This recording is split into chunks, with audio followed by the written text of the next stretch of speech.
Morning, folks. Welcome to the Joey Show. I'm Joey Avery. Boy, do we have a spectacular show for you today. Have some thoughts on the Riyadh Comedy Festival, Saudi buying a stake in EA Games, other things with the meeting of the generals, all that. There's a lot to discuss, but first, I want to talk about something that is predictably making waves in U.S. society, the selection of Baboni for the Super Bowl. Now, I want to talk about this because I think really gives us a window into where we are right now, where we are as a country. I feel like everything that's happening is immediately some giant culture war issue no matter what. Now, there's a lot of structural reasons for that, but I want to start off right now. Let's just take the temp down.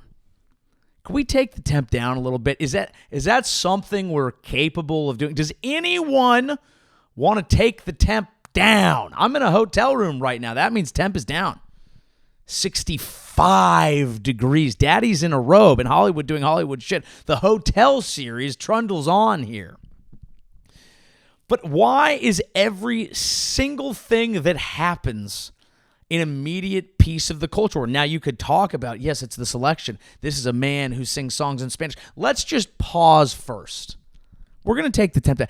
I want to invite everybody to grab a cappuccino, grab a shot of espresso. I have a little bit of a cold brew here.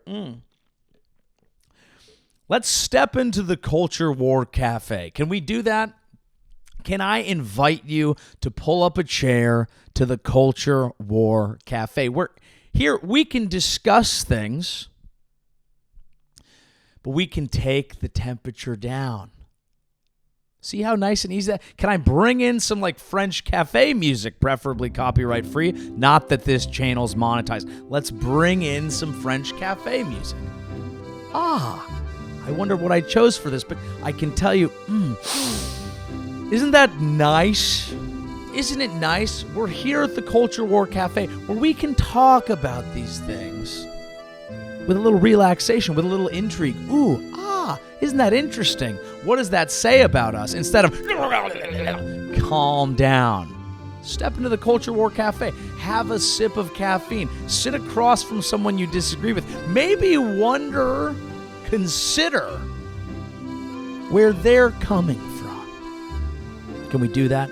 Can we discuss this? Now, what I'm going to do, now that we're relaxed, now that we're in the Culture War Cafe, I'm going to play you an example of someone who does not he does not understand the culture. He's not allowed in the Culture War Cafe, okay? Because he's here to rile people up. Now, I want to start by saying this, before we even get into this clip. Is it appropriate for someone to say, hey, I'm maybe not the biggest fan of Bad Bunny because I don't listen to music that's in Spanish? That's okay to say. That is fine to say. That's reasonable to say. Is it also reasonable to say, hey, I hear what you're saying on that, but you got to understand, this is one of the biggest artists in the world. There's actually a limited number of human beings who can fill the slot of Super Bowl halftime performer at any given time and do a good job of it, okay? And you need people of a certain level of fame. He is like Taylor Swift level in terms of album sales. Hey, I don't think that's true. We'll look it up. It's her, and honestly, if she did it, another culture war. What? If we had Taylor Swift, people would be shitting their pants. And all sorts of different people. Some people would be mad because they'd be like, actually, she's a fucking lib. And other people would be mad because, like, this is just fucking white America. And then reasonable people would be mad because we can't support the Chiefs on Super Bowl Sunday any more than we already have.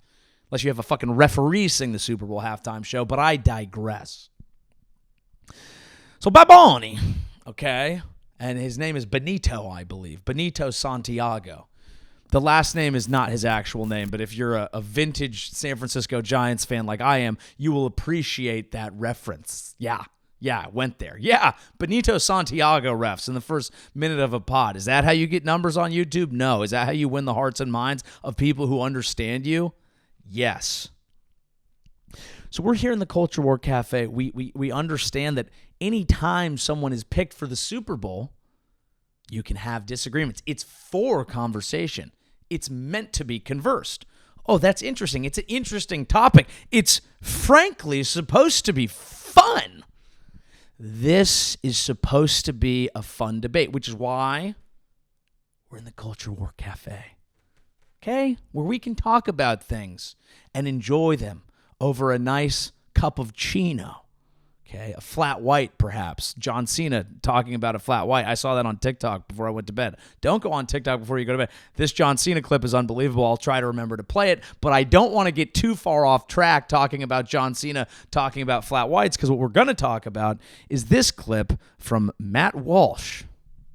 The NFL has just announced that Bad Bunny will headline the 2026 Super Bowl halftime show, and here's the NFL's big reveal.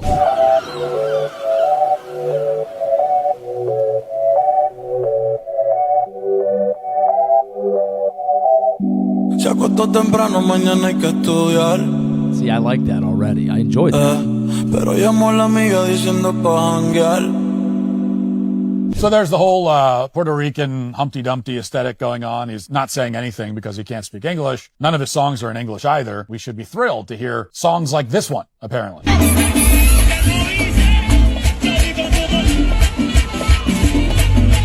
If you want chips.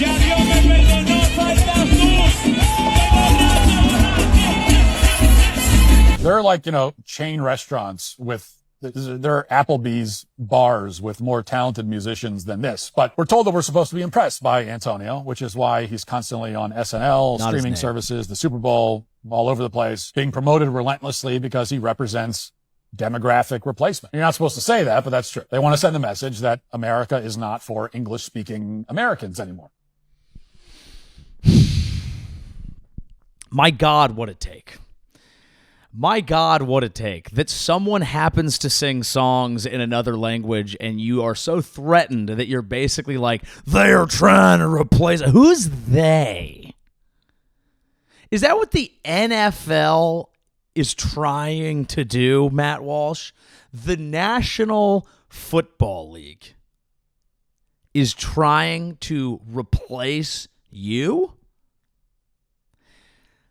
There's so many mental backflips that this guy is doing just to get a take that fits into his basic concern. Like, he's mining for content, and it's just like, okay, dude sings Spanish. I'm going to take zero time to actually understand that he's popular, why he's popular. I'm just going to basically be a chat GPT AI of conservative talking points and just be like, yep, that's them saying they want to replace you. And then there's enough people who are mad driving in their cars going, "He's a fucking blah, blah, blah."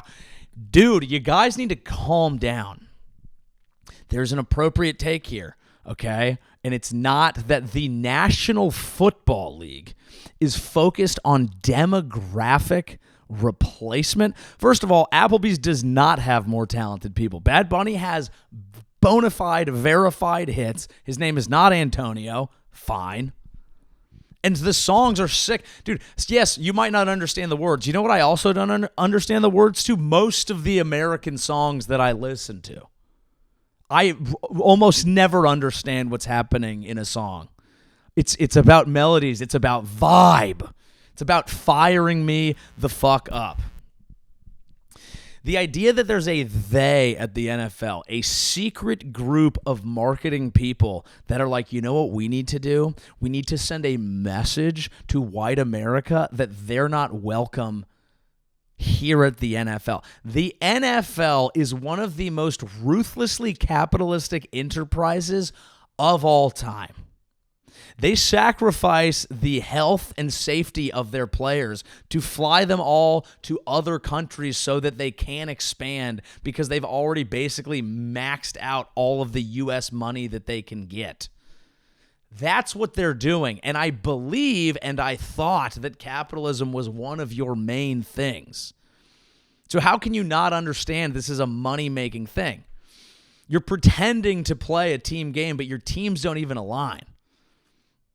You're saying you want them to just like, were you happy when Kendrick played it last year? Probably not. It's American. It's American, no. And he was attacking a Canadian. He was calling a Canadian a pedophile. That's patriotic, I thought.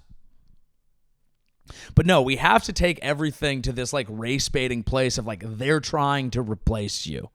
Now, a more reasonable political take that I've seen some people have is they're like, well, I don't like it because he is overtly political, because he's not performing in the U.S., because he doesn't want to expose his fans to the ICE raids, which is its own. Look, again, I have no problem with that. But even that is less crazy to me than the like demographic replacement theory of a guy who has Spanish hits that are massively popular in the U.S. And by the way, what's Puerto Rico? Is it? I'm sorry. If we're going to like own territories and say you're part of America, we need to allow them to be part of America. No? Like, this isn't supposed to be ancient colonialism where we're like, no, we own you to extract resources and shit, but you're not with us. If we're going to have Puerto Rico, we need to accept Puerto Rico. Do we not? Like, there's just this weird level of intensity to every argument right now that doesn't need to be there. This is supposed to be fun. Oh, I don't really like it. I don't understand the Spanish. You know, old people are not even supposed to like the Super Bowl halftime show unless them titties come out. Huh? The Super Bowl halftime show is like a bell curve where young people are supposed to hate it because it's supposed to be for like mid-range people like my age, right? In my mid-30s, okay? I'm at the point where all of society should be pandering to me and people 10 years above me for our money. And then people who are old should be like, I don't fucking get it. And people who are young are supposed to be like, you guys are fucking losers. That's who this is supposed to be for, okay? Old people are not supposed to like it. That's fine. That's reasonable. That's what the Super Bowl halftime show is. So, yeah, if a boomer parent's like, I don't understand this Mexican, yeah, he's Puerto Rican, but, you know, they can say that. But for this guy who's probably my age to be like, this is them trying to fucking replace you, cooked. Brain cooked mentality. We're supposed to have reasonable disagreements here at the Culture War Cafe, ladies and gentlemen. Now, I think it's nice. I think it's fun. I think it's exciting. How fun is that? By the way, I'm a Niners fan. Bang, bang. When I go to a tailgate and I listen to people playing music, it's not Leonard Skinner, it's trumpets. 98% of the people tailgating at a California football game, Mexican. Honestly. To pretend that football is just for like American white trash, not true. It's for every kind of trash. It's for, and I'm including myself, tailgating is for fat dads who want a day drink, okay? And like they've gotten to the point in their life where they're you know what? They're people who used to go out and have fun and rage, all right? But they're like, look, I'm married, I have kids now, I can't access the excitement of going out and trying to hide my dong in some strange box right now. So here's what my excitement is. I have a Weber. I have a grill that I identify with on an emotional level.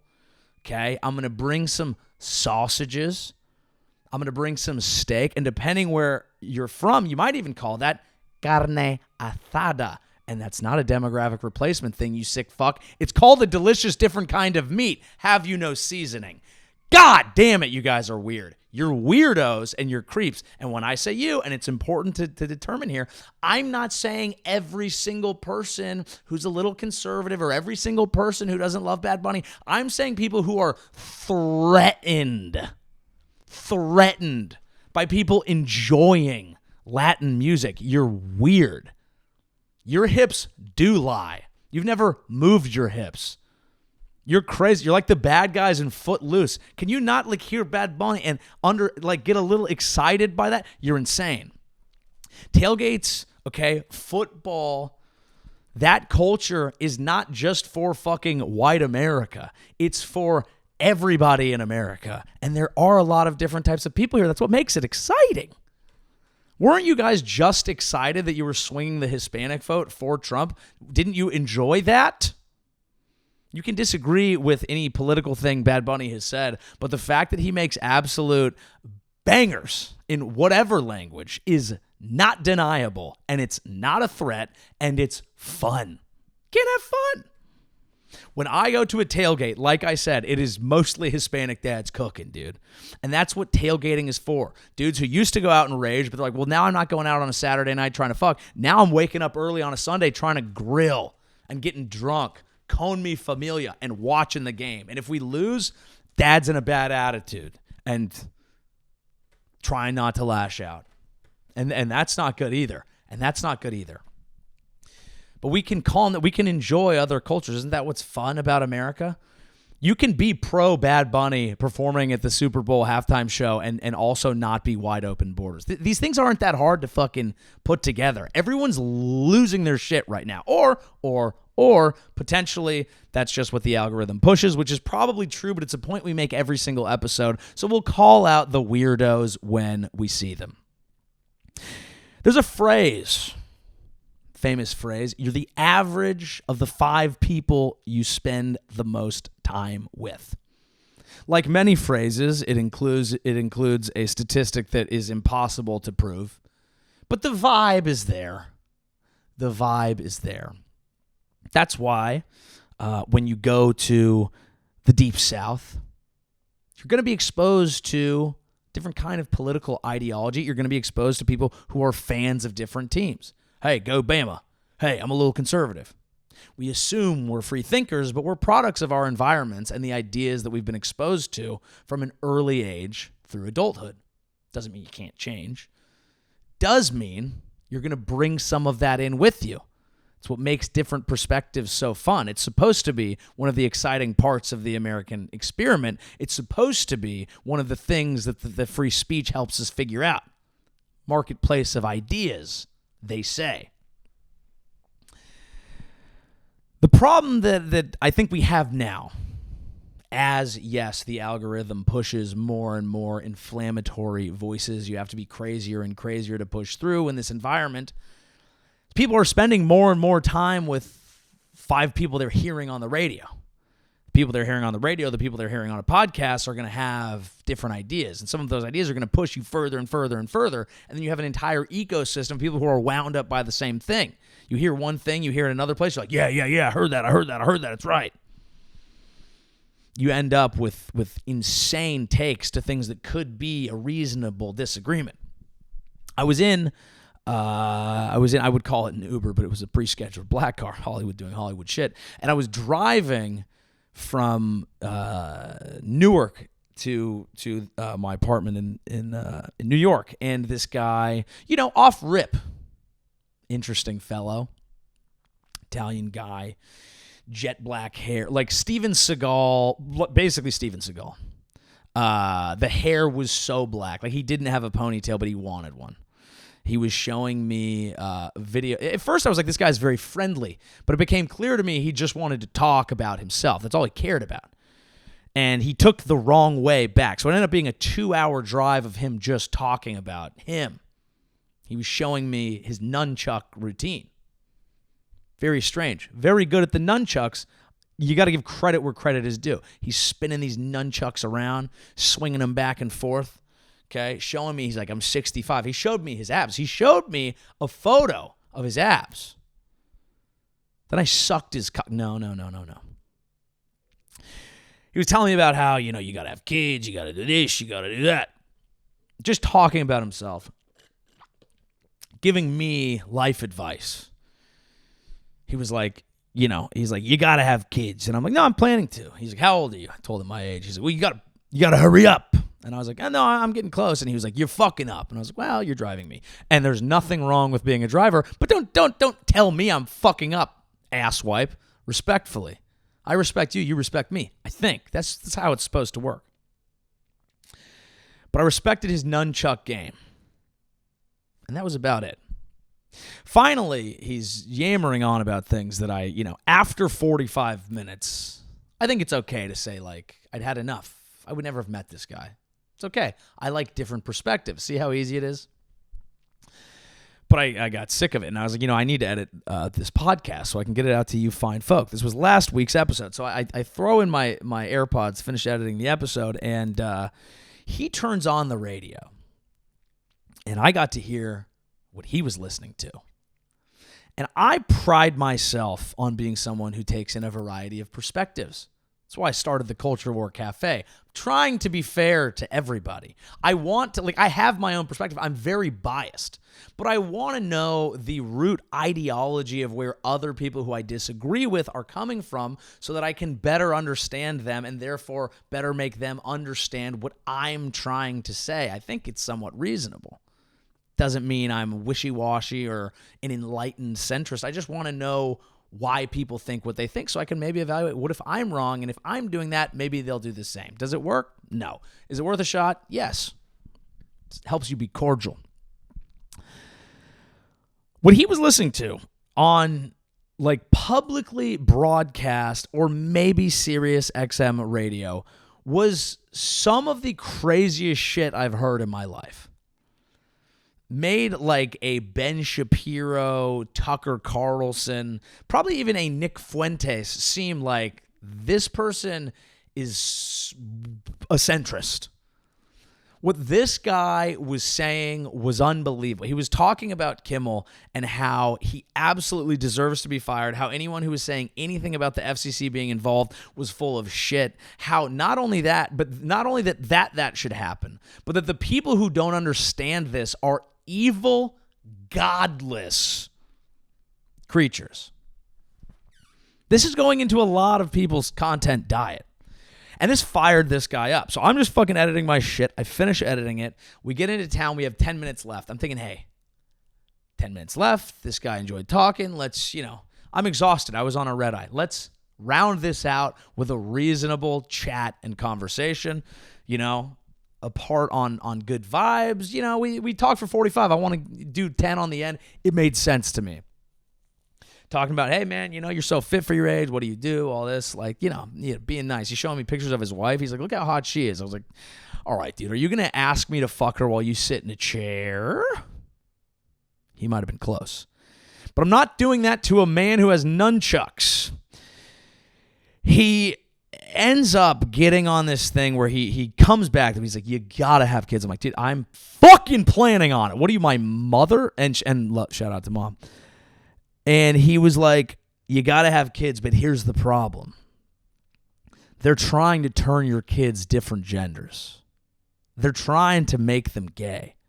He goes, my daughters moved to Florida. They pulled their kids out of school so they can homeschool them because they got 7-year-olds. They're trying to make everyone gay and trans. This is what he said. And his general takeaway was not too dissimilar from Man on the Radio, where he was like, good and evil exists. God is out there, but Satan is too. And this is the battle of our time. This is where some people are at in political rhetoric, political debate, where if you disagree with them, it's because you're evil. It's because you're a piece of shit. And what's interesting about this is you'll actually hear this from both sides. Okay? Everyone thinks they're fighting for what's good and right.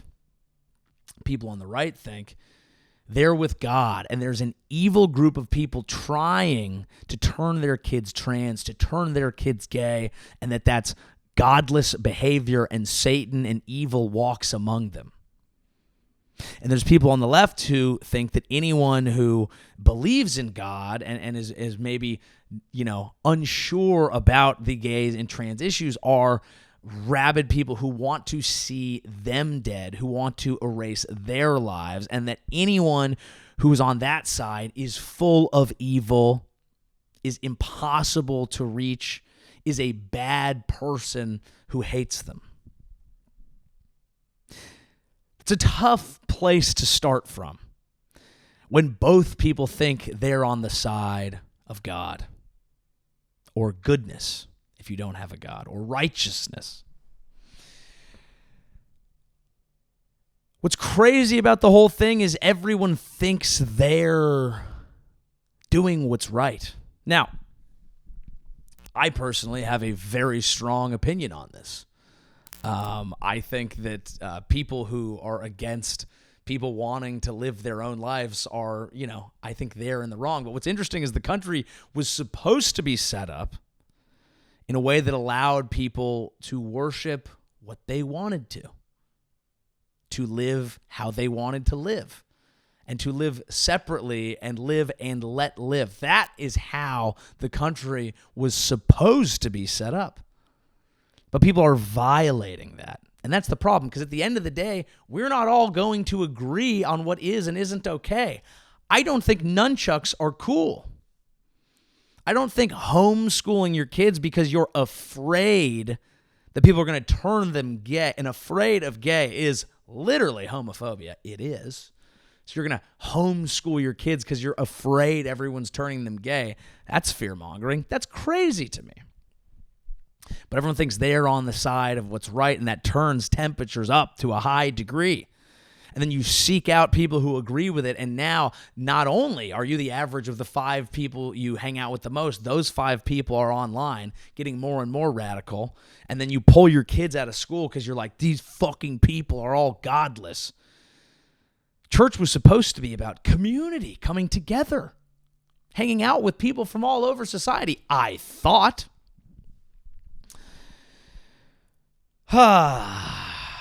Well, that, ends up being, I guess, a very depressing point that I'm making. But my point really is that that's not the average person. It's just not. And we've got to let the extreme freaks with their odd talking points just be marginalized for the odd people that they are.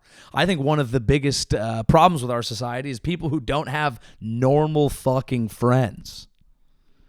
If you're going to be the average of the 5 people you spend the most time with, start spending time with people in real life, not people on the fucking internet, or you're going to end up being a freaking weirdo, whichever way you slice it. Now, here in the comedy world, the drama is surrounding the Riyadh Comedy Festival. Now, if you follow comedians, you've probably seen a lot of hubbub about this. Everyone's got a take on it. I know people who are going to it and getting paid handsomely.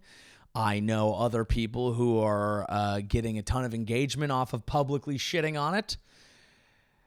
And I am interested in both sides of it, baby. Fence sitting, as always. Look, here's the deal.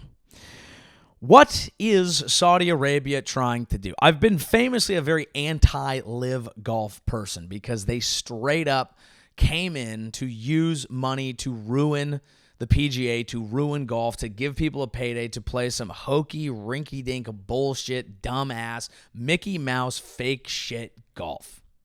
Don't care about it, never will, shut it down. Didn't do well, never was going to, no one cares. You've ruined your legacy by doing it. Is the Riyadh Comedy Festival the exact same thing? I would say no, because it hasn't actually changed what American comedians are allowed to do. People are upset about the free speech warrior angle, the people who may or may not have helped and supported Trump during his election going over to a country that is got a way worse record on human rights, that is also telling them what they can and cannot say, albeit for one performance.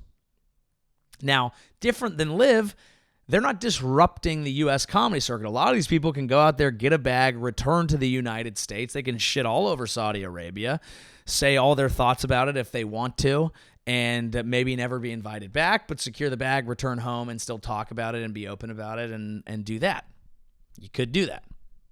Now, the concern that people do have with it is like, what is the government doing? They're spending a lot of money to bring comics over, to use your name, image, and likeness to legitimize a government, a regime that has done some pretty foul shit. They may not be unique in terms of the Middle East, in terms of that, but they have nonetheless. Bonesawing journalist Jamal Khashoggi, ruining golf, frankly, doing all sorts of things.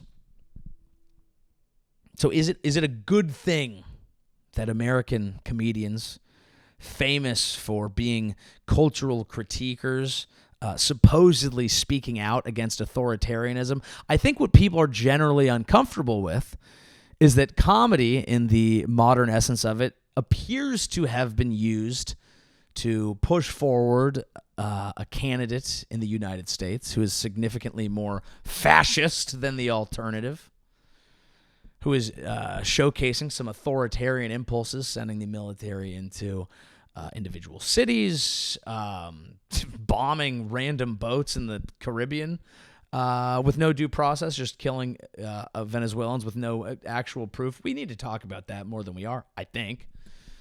Thing that concerns me, potentially trying to fuck with the Fed to Jimmy rig the economy. These are like the final tick boxes, the fascism. Sure. Has comedy been used to prop that up in the guise of getting to say, fun things like retard?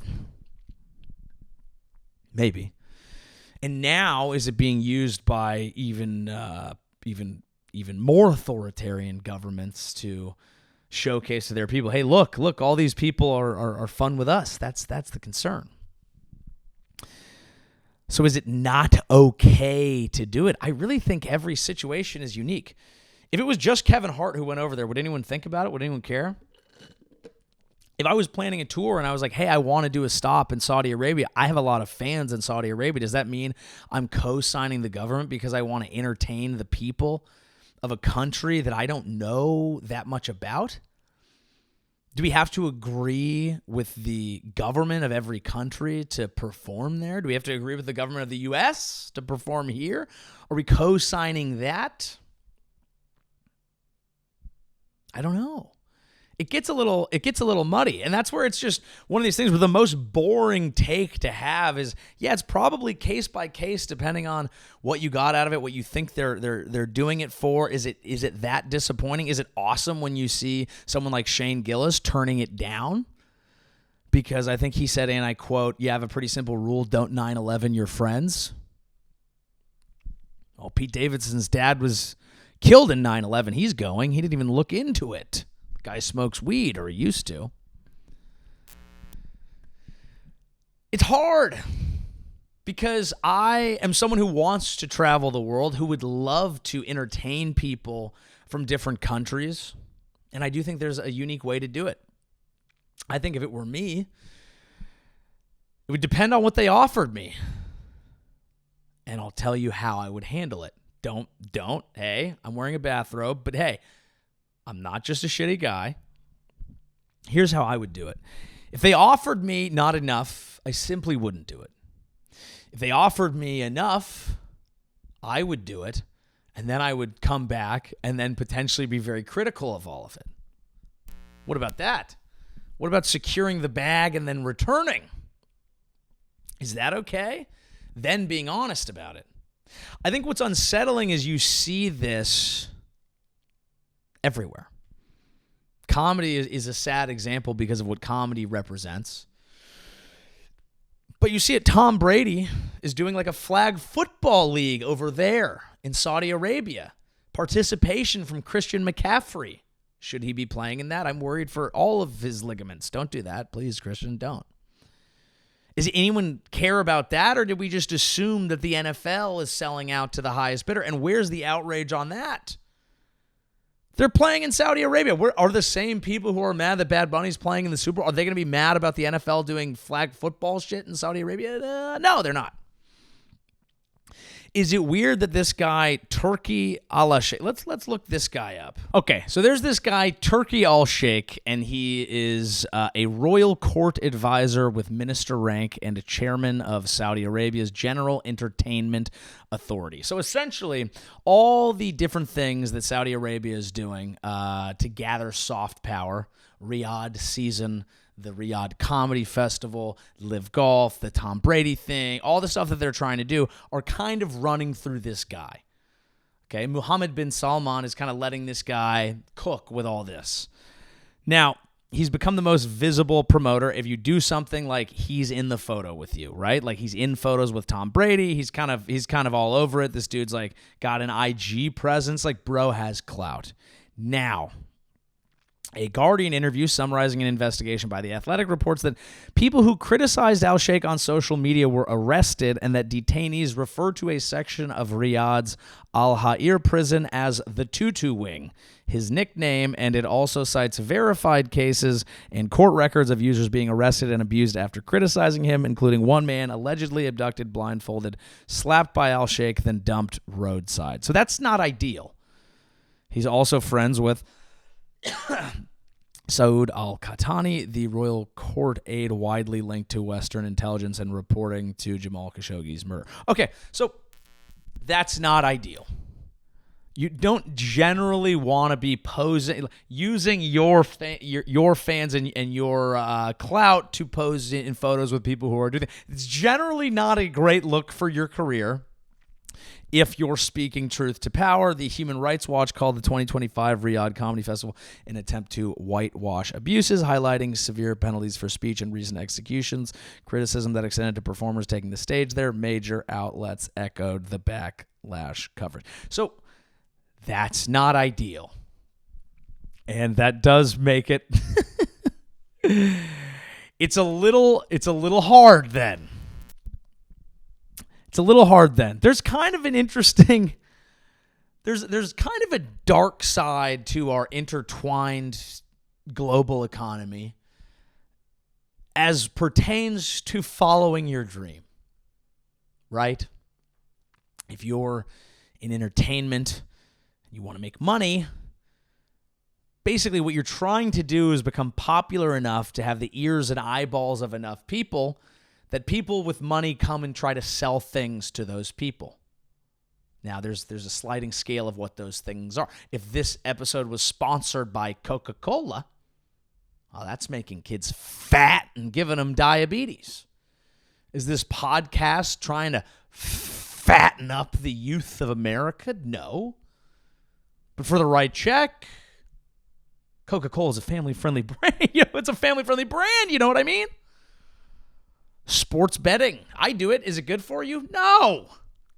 Are they the ones paying a bag for everything? Yes. So when you follow your dream, at some point other people are just going to, if you want to make money, they're just going to basically try to exploit what you've done and sell shit to people. Now, what I think is important is to have lines, barriers, right? What are you okay with? What are you not? And being a puppet of a government and working specifically with a guy who has a wing of a prison nicknamed after him because if anyone criticizes him, they're thrown in jail. That one hurts a little bit. So should performers have more shame in doing it? There's an argument to say yes. It was tough to see Dave Chappelle out there potentially, doing it. But then at the same time, I realize that it's kind of supporting a government, but also you're just getting paid a lot to entertain a group of people who deserve it too. Right? If I were to go to Singapore, for example, we don't have problems with Singapore, but if I were to go over to Singapore, like a friend of mine, Sammy Obey, did, you have to submit an entire script to the government so that they can approve what you're going to say before you're going to do it. What do you do for work? I make phones. I'm a slave. I don't think they do that in Singapore. That's not the point. So if you want to entertain the people of the world, if you want to go different places, you're going to have a sliding scale of all this. And do you think that you should just never perform in the Middle East? I don't know. I don't think so. I just feel like it feels a little high and mighty for me to be the one saying that. So I guess I just spent 20 minutes saying I don't have the craziest take on it. I'm honestly more concerned that the Saudi government is partnering with Jared Kushner to buy EA games. Here's the state of the world that we're in right now. This is basically what's happened. These surpluses of petrocapital, right? So us as Americans, our consumption habits of gas, have given a lot of money to Saudi Arabia, a key ally in the Middle East. Say what you want, but they are. You can criticize that. Didn't love that most of the nationals from 9/11 were from there. But if you talk to the people of Saudi Arabia, they see those nationals as domestic terrorists that aren't in step with them or the government. They consider it to be like the way that we have crazy people who shoot places up, whatever. A lot of our money, consumption habits have gone there. We have made them flush with cash. A specific group of Saudi Arabians, the people at the top, the Royal Wealth Fund, all that. Our consumption has created a ton of extra capital, okay, petro capital, gas money, baby, that they now want to diversify into other assets, which they are now recycling back into our entertainment economy for soft power, buying IP, okay, using comedy, using golf, using our entertainment, which, as they know, exists to gather money from the highest bidder, whether it is a fucking cigarette brand or a gambling brand or a whatever, and they're recycling it back in to buy up U.S. soft power and then generate tourism and make Saudi Arabia a tourist place, because now you get used to it and you go, hey, it seems not so bad over there. Everyone's been there. They're saying it's fun. They're saying it's nice. Maybe I'll go over there, and then we can create some tourism and have a more interconnected economy. Now, I don't think having an interconnected economy is the worst thing in the world. I'd like to see different parts of the world. I would go to Riyadh. I'd love to go. Invite me. The problem is, who's going to benefit from that? We stay in the nice hotel. Was the hotel built by slave labor? Well, maybe. I don't know. So now we could have a more interconnected economy, but as we're going back and forth and all that cash is flowing in, again, it just serves to enrich the people who are already at the top, and they're continuing to generate money. And now we have a massive wealth gap and a disparity that we're contributing to in Saudi Arabia. This is also happening here in the United States. And I think the real problem and the saddest thing about all this is it's making people feel like, fuck, what's the point? Do we even have morals? Do we even have shame? Do we have belief in anything? And now, if the Saudi government is tied in with Jared Kushner, who, by the way, how is he doing foreign deals with private equity to take over U.S. government, to take over U.S. companies, straight up business, while he's in the government? That's honestly the most concerning thing about all of it, and people don't even seem to care about that as much. I'm more concerned about what he's doing than what the comics are doing, but to the extent that the comics are involved in some way with all of it is not ideal. It's just like, that's what's really happening. That's what's really scary, is that our government is basically just as corrupt and working with them to take over our entertainment companies, and in both cases, they're okay with cracking down on free speech. Yes, our current administration absolutely is. Conservatives would say, well, Democrats crack down on it too by forcing us to not be able to say certain words. Well, like now it'll be like, Trump will be like, you can't have a gay character in a video game. Like, that's the type of shit. Both the Saudis would agree with that. So that's what's scary to me, is the tentacles are spreading everywhere. And the concern, as you look at our overall economy, is that the stock market, capital, continues to raise, while the economy and wages of the average person and confidence in the economy working for the average person and ability for the average person to live a good life in the economy do not stay apace with assets. You have this over-financialized U.S. economy that is only benefiting the top percentile of asset ownership, which is flowing more and more into that capital, mixing in with companies that also, or countries that also have questionable fascistic human rights abuses, all of this, and also a lot of capital, and they're just serving to buy up everything that we even have, including pulling the levers of our largest entertainment properties. And they're distracting us by being mad that someone's singing Spanish at the Super Bowl. That's not the problem with America right now, folks. The comedians going to Riyadh, yeah, it's sad. Yeah, it's not a great reflection for stand-up.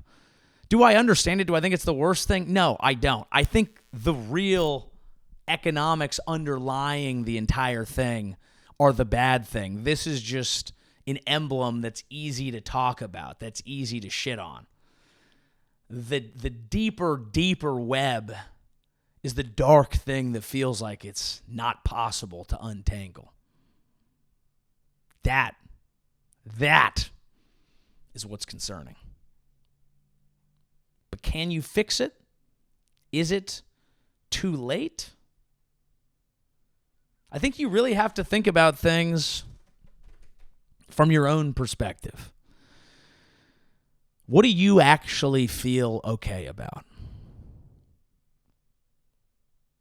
We were talking about this a little bit earlier. I think you know. Are you being a good person? There are people wandering around out there thinking, oh, everybody's evil. There's all these evil forces and Satan walks among us. And how about this? Can you sleep at night? Are you living in alignment with yourself? Are you doing the right things? And if the answer is no, that's okay. Hey, don't be so hard on yourself, but be better. And you have to ask yourself, it's these tiny little things. Like I'm sitting in a hotel room and it's like, there's one of these things. It's like, your little daily habits can make you more green. And there's a couple ways to react to that. Okay. One is to be like, I don't want to fucking separate recycling, the entire thing. Everything goes to China and it burns and the economy's a hoax and it's all gay and it's propagated. I'm just going to freak out and say things because that makes me feel comfortable. I think what people are trying to do is feel comfortable in a dangerous, crazy world. You can react to it that way. Here's another way you can react to it. You can react to it by saying, it's already, the cat's out of the bag. We're fucked anyway. So what fucking difference does it make if I leave the towel on the floor, if I use it one more time? It doesn't fucking matter. Who fucking cares? It's really the big business. It's really the developing nations that are going to keep ruining greenhouse gases, and we're all fucked anyway. And it's what can I do compared to China and India? And you know what? That's a fair point too. But you can, without freaking out about it, say, I care about that. So I'm going to do a couple of small things. I'm going to do a couple of small things that make me feel better. And I know I might not be saving the world, but if something's important to me, maybe I will do the little things that I can control.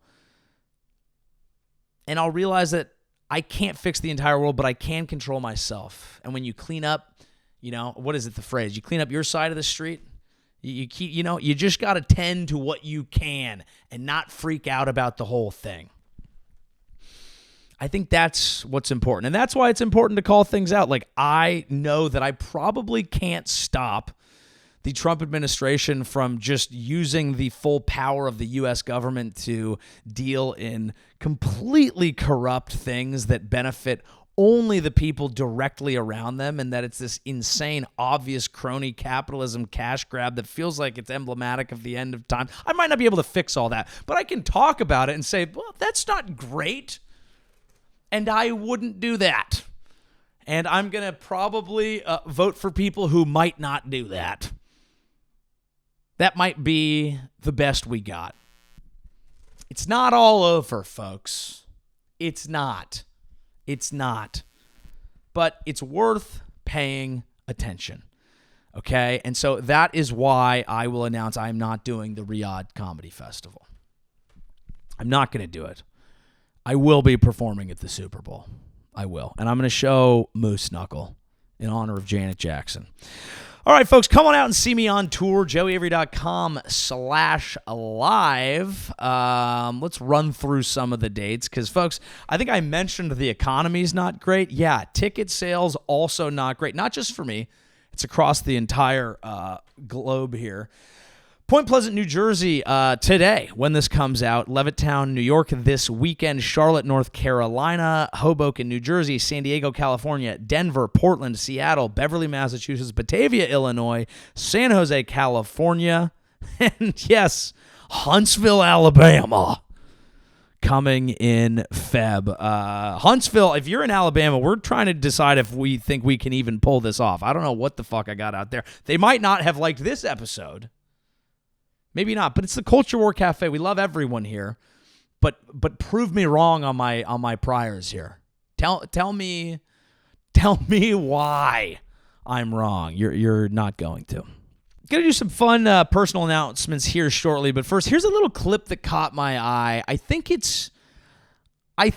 that it's kind of emblematic of a lot of what I've been talking about this episode, how you see something and you're like, whoa, but there is oftentimes a real, balanced, commonsensical way to address things, and this time it comes courtesy of Pete Buttigieg. You see the news recently, the Tucker Carlson statement. He's never agreed to interview, but I'm going to ask him like some very specific questions about gay sex and see if he can even answer. He said that you are basically fake gay and that you've created this persona to appease the woke mob. Tucker Carlson claims Pete Buttigieg isn't really gay. He was dating women just a few years ago. That's totally fake. Wow. He's not gay at all. Smart. So I said that on the air. People got all offended. Yeah. I mean, in a weird way, I guess it's progress. Like, I spent a good chunk of my life believing, knowing that, like, being gay would be a career ender for me. I had two parts of my career when I was in my 20s. Public service and being interested in public office and being in the military, both of which could have ended because I was gay. And honestly, I don't like thinking about it now, but there was a time when I would have done anything to not be gay. Like, it was just like, tell me what I have to do. And I would have done it. Like you would have gone to conversion therapy? I mean, if I thought it would have worked, the state of mind that I was in at a certain time in my life when I was younger, maybe, yeah. Because I thought that the reality would just shut down my options. And then I grew older, I matured, I went to war. During that deployment, I thought, like, this is insane to, like, be a grown-ass man with no idea what it's like to be in love. Like, if I get through this deployment okay, I'm going to come home, I'm going to come out, and if it messes up my career, so be it. But that... The real reality here is that the military makes you gay. That's what I'm gathering, is if you're questioning your sexuality, go out there with the boys and you'll figure out if you're ready to Okay, that's obviously not the point. I think it's just so funny to me that Tucker Carlson thinks Pete is so ambitious that he's like, I will fuck a dude in the ass. That is ambition that barely even people in Hollywood know. That's ambition, baby. To just get up inside the booty of a dude because you're like, I want to be the Secretary of Transportation. Yeah, wrong kind of train. The fuck? Hey, the fuck? I thought Pete addressed that very well. Because here's the deal. Tucker Carlson is incredibly skilled, okay? He knows what he's doing, and he knows how to win different media environments. He knew how to succeed on Fox News. Now he's doing a podcast. He knows how to succeed there. It's hard for me to tell if he believes everything that he's saying. He is really, really good at what he does. Love him, hate him, doesn't matter. Like, he just is. But he knows in the podcast realm, you have to be a sensationalist. You have to come up with takes. He humored a guy who said that Barack is gay. The whole thing is like, you see that and you're like, I'll listen to that. I'll listen to that. This is unfortunately how media works. I was listening to something about Rupert Murdoch, who one of his main things when he first bought The Guardian in the UK, they had these like Hitler diaries that all the journalists were like, hey, this is fake. And he was like, print it anyway. I'm trying to sell copies, get a foothold, make a splash, be sensational, get in front of a lot of people, then keep other people within. And that's what allowed him to make that paper successful. That's what allowed him to buy Fox News. Eventually, the motherfucker's going to buy TikTok and all this. Like, this is sadly how the game works. It's never been about truth. Sadly, it's not about decency or honesty. It can be if you want it to be. it can be if you want it to be. And I suggest if you want to live a decent life and actually be happy with yourself at the end of the day, it is that decency and honesty which will help you sleep at night. Whether you're the people who thinks that's by being in accordance with God, or whether you're the people that think the godless people are coming for you. If you lead with some decency, you might be okay. But it's hard to do in the face of all this bullshit, and I thought Pete did a very good job of addressing it there. Not even being pissed by it. Like, that's a great flip. Like, yeah, I guess it's progress. I wished I wasn't gay because everyone told me it wasn't okay. But I battled through all these periods of my life. You know, Tucker's oddly obsessed with calling people gay for a guy who laughs like, what is that? What is that? And then finally, you know, some fun news. I'm going to say it here because I went on Flagrant. I don't know when the episode is going to come out, but I went on there and I announced it there, and I'll do something on my page when I feel more comfortable and in the flow because I'm very early, but I would like the members of the 12 to know because it is a fun thing. I landed a role, guest star recurring, not like a huge part of it, but I landed a role in an acting thing, which is fun because it's my first time doing it. I'm going to be in Bad Monkey, which is a show with Vince Vaughn on Apple TV.